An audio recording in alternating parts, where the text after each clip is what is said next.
Hey everybody, Jared here, and today I want to talk to you about wireless home automation. Now, this is a semi-sponsored video. What I mean by semi-sponsored is that one of the companies that I use is Lutron, and I've been using a lot of Lutron products. You'll know Lutron, you'll see the blue logo and a lot of stuff, and I have had Lutron throughout almost all of my house for years. And having talked to a Lutron rep, they were like, we can send you some more goodies. So I have a few of the items that I have were gifts, but majority of what I have was already in the house. So I want to make sure I'm very clear on this going forward, because people are like, you're just shilling for Lutron. Yeah, because it's pretty wild. Now, the first thing is you've got to make sure that you understand the multiple components that happen when you're dealing with home lighting automation. The thing about it is really three items. The first one, of course, is the lights themselves. Now, you don't buy the lights from Lutron. You actually use a device that Lutron sells to interface with it. Now, I have used some really old lighting in my house, and what you've got to make sure is that if you're going to be using a dimmable switch, that you use dimmable lighting. This may seem obvious, but a lot of times when people are buying their big LEDs, they're just thinking on and off. They're not thinking about it. So make sure that your lighting is compatible. The second level of compatibility is that older dimmable LED lighting might buzz if it's at a dimmable level. This is not anybody's fault except for the fact that it's older lighting. And I found this one out the hard way, because I tried all sorts of wall switches and why are they always buzzing? It's the nature of old LED lighting. So when you do this, you might find yourself, if you're redoing your home automation, you might go, I need better LED lighting, which, by the way, some of the ones I actually did. Now, the cool things about this is that's, one of them is the lighting. How new, how old, does it dim? The second one, of course, is the switches themselves. Now, when I originally had bought the Lutron switches, I hadn't thought about home automation. All I thought about was the fact was that my light switch was nowhere near my bed. And so I had bought a light switch that kind of looked like this, and it came with a remote. So it was literally just a remote to the switch. And it was a very dumb form of smart home, which I love. Dumb smart homes are great. You don't have to need a really smart home. If you buy a switch with the remote, you're done. It's really, really easy. Nothing special to wire. You wire it like a regular switch, and you don't have to think about anything else in your home. And that's really what got me started, was I wanted a light switch by the bed. Then I wanted to make sure that it could dim properly. And then I was thinking, voice control! Hit it. Alexa, lights off. Alexa, lights 5%. Alexa, lights 10%. Alexa, lights 100%. There you go.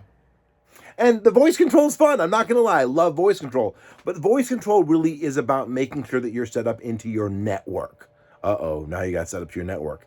Well, the thing about Lutron is they're not trying to wireless all of my devices. What they're going to do is they're going to build their own network. And so what you end up getting is their little hub.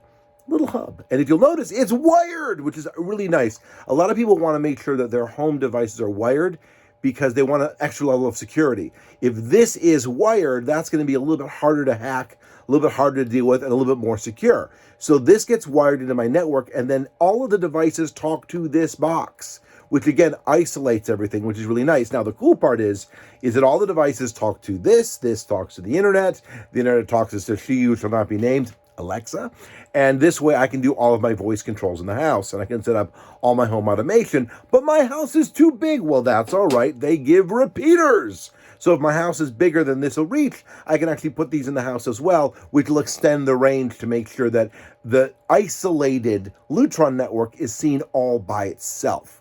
Now, they have a lot of crazy stuff, by the way. They don't just have, it's not just about light switches. This one, like I flashed a moment ago, this one's actually for a fan. This is for a ceiling fan. So if you want to wireless your ceiling fan, you can do this one as well. They also have, if you name the switch, Lutron has a switch for it. They even have sort of other types of switches. So this one is a motion sensor. So I can put this in the room and configure it all together. So really, really big fan of home automation. Really want to remind you, though, if you're going to sit down and do this, you want to think about it holistically. Now, I am not a person who believes that every system in the house has to match. I want to make sure that my primary system is what am I using to control, which is my Amazon Alexa. So if I say, Alexa lights on or Alexa lights off, that's what's really important to me. The rest of it is about making sure that each appliance that I use is its own network. So I'll be honest with you, I have a different system for cameras, which I'll show you in another video. I have a different system so each one's a different system, but my lighting is all Lutron, and that's what's really important to me. I actually have one lighting that isn't Lutron because it's for a legacy system and it's outside, and I'm okay with that too, because at the end of the day, what's cool about this is I'm not locked in to using their app or their voice control, because everything is compatible with the main home systems. And that's something else you want to think about. You want to make sure that whatever you do, you think about sort of the overall control, the overall security. And then lastly, most importantly, whenever you're doing this, I want you to think about your entire house. And I want you to think about this not from the every room needs one. That's not what I mean. I want you to think about every scenario. I'm right now standing in my craft room. The lights in here are not automated. They don't need to be. There's no scenario in which I'm like, oh, I really wish I could. I'm not going to do that. So what I'm going to do is I'm going to go through each room in the house and build a scenario about which rooms need to be automated, which rooms need to be dimmable, which rooms need to be whatever. So I'm thinking my plan through, because as I do this, I want to do it all at once. I want to go through it all at once, but I also want to make sure that I'm really working out my plan. And that makes a really, really big difference for me. So anyway, my name's Jared. Lutron is awesome.